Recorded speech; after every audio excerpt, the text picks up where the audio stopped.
Mainit na balita, nadagdagan pa po ang bilang ng mga nasawi sa pagguho po yan ng landfill sa Cebu City. Detalye tayo sa ulat on the spot ni Mariz Umali. Mariz?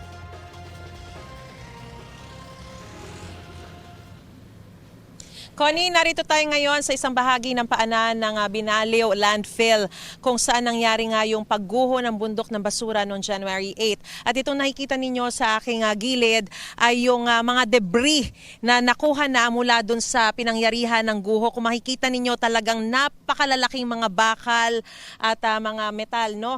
Yung mga nakuha doon. Kaya dito makikita kung gaano raw kahirap yung isinasagawang operasyon at wala pa rin patid yung operation na ginagawa nila. Katunayan, 24 oras yung search, rescue and retrieval operations na isinasagawa po ng mga iba't ibang mga tauhan ng government agencies. Ano?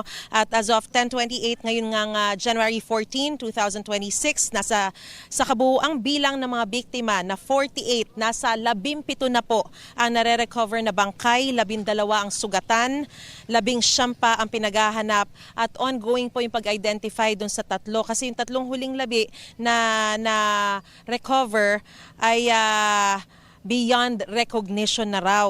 Inilarawan ng Bureau of Fire Protection Special Rescue Force kung gaano nga kateknikal at kahirap yung search, rescue and retrieval operations nila.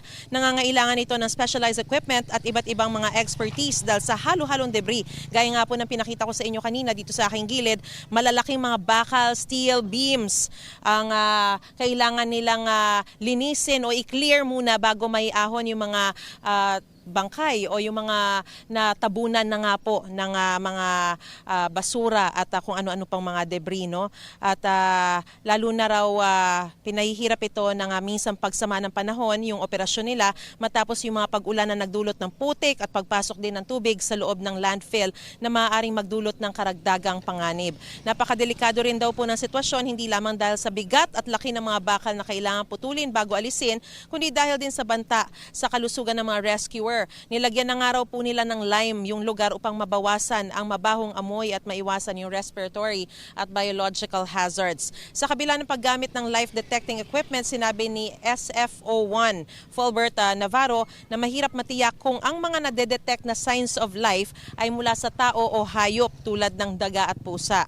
Ginagawa raw ng mga otoridad ang lahat ng kanilang makakaya gamit yung kanilang mga heavy equipment at iba pang mga available resources para mahanap pa yung 19 na nawawala pa. So yan muna ang latest sa sitwasyon mula pa rin dito sa Binaliw Landfill, dito po sa Cebu City.